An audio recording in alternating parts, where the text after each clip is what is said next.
और ये plant cell मैंने पादप कोशिका। तो इसमें ये जंतुओं के जितने भी शरीर है इसमें ये सब पाए जाते हैं। और इसमें पादप कोशिका के मतलब पेड़ पौधे का भाग है। ये पेड़ पौधे का चित्र है। बात समझ गए ना। तो देखिए अंतर हम कभी पूछेगा कि पादप कोशिका और जंतु कोशिका में अंतर लिखिए, तो कैसे लिखिएगा हम बता रहे हैं।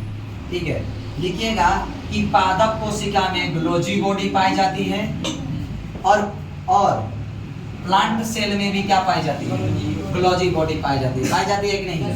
एनिमल सेल में भी ग्लोजी बॉडी पाई जाती है और प्लांट सेल में भी ग्लोजी बॉडी क्या होती है, पाई जाती है। बात समझ गए।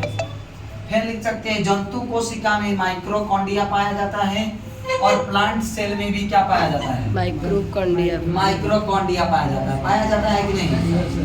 फिर पादप कोशिका में केंद्रक पाए जाते हैं और जंतु कोशिका में भी क्या मौजूद होते हैं, केंद्रक मौजूद होते हैं ना। फिर लिख सकते हैं कि पादप कोशिका में लाइसोसोम मौजूद होते हैं और लेकिन जंतु कोशिका में भी क्या मौजूद होते हैं, लाइसोसोम मौजूद होते हैं। ठीक है। पादप कोशिका में तारक काय नहीं पाए जाते हैं लेकिन जंतु कोशिका में तारक क्या होते हैं, पाए जाते हैं। याद रखिएगा, बात समझ गए ना। फिर पूछ सकते हैं कि पादप कोशिका में कोशिका भित्ति पाई जाती है परंतु जंतु कोशिका में कोशिका भित्ति नहीं पाई जाती है। बात समझ गए कि नहीं। जंतु कोशिका में कोशिका झिल्ली पाई जाती है और पादप कोशिका में भी क्या पाई जाती है, कोशिका झिल्ली पाई जाती है ना। जंतु कोशिका में अंतःप्रदवी जालिका पाई जाती है और पादप कोशिका में भी क्या पाई जाती है, अंतःप्रदवी जालिका पाई जाती है कि नहीं।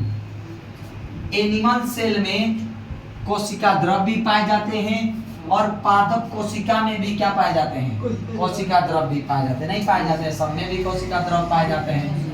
तो कोई अंतर लिखने का पूछेगा कि एनिमल सेल और प्लांट सेल में अंतर लिखिए, तो हम लिखेंगे कि प्लांट सेल में कोशिका भित्ति पाई जाती है और एनिमल सेल में कोशिका भित्ति नहीं पाई जाती है। बात समझ गए ना।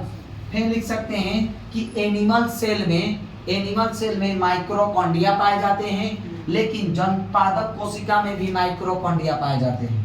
बात समझ गए कि नहीं। फिर लिख सकते हैं एनिमल सेल में तारक काय पाए जाते हैं परंतु प्लांट सेल में माने पादप कोशिका में तारक काय नहीं पाए जाते हैं। बात समझ गए कि नहीं। एनिमल सेल में केंद्रक पाए जाते हैं परंतु पादप सेल में भी क्या पाए जाते हैं, केंद्रक पाए जाते हैं। बात समझ गए कि नहीं। प्लांट सेल में भी ग्लोजी बॉडी पाई जाती है और एनिमल सेल में भी क्या पाए जाते हैं, ग्लोजी बॉडी पाई जाती है। समझ में आ रहा है ना। इसमें भी एनिमल सेल में लाइसोसोम भी पाए जाते हैं परंतु प्लांट सेल में भी क्या पाए जाते हैं, लाइसोसोम पाए जाते हैं ना। अब फिर देखिए आप समझ जाइएगा तो खुद अंतर लिख दीजिएगा कि नहीं। तो दोनों का आपका पिक्चर समझ में आ गया। लेकिन इसमें दो वो ऐसा बॉडी है जो एक में पाया जाता है एक में नहीं पाया जाता है। बात समझ गए। जैसे प्लांट सेल में पादप कोशिका के बाहरी आवरण को हम कोशिका भित्ति बोलते हैं लेकिन प्लांट सेल के अंदर के आवरण को कोशिका झिल्ली बोलते हैं। लेकिन पादप कोशिका के बाहरी आवरण को हम कोशिका झिल्ली बोलते हैं। जो एनिमल सेल के बाहरी सेल को क्या बोलते हैं, कोशिका झिल्ली। लेकिन प्लांट सेल के बाहरी आवरण को क्या बोलते हैं, कोशिका भित्ति बोलते हैं कि नहीं। लेकिन प्लांट सेल के अंदर के आवरण को माने अंदर जो आवरण बना है उसको हम कोशिका भित्ति के नाम से जानते हैं। लेकिन जंतु कोशिका के बाहरी आवरण को हम कोशिका झिल्ली के नाम से जानते हैं। बात समझ गए ना। जंतु कोशिका में भी क्या पाए जाते हैं, कोशिका द्रव पाए जाते हैं लेकिन प्लांट सेल में भी कोशिका द्रव भी मौजूद होते हैं ना।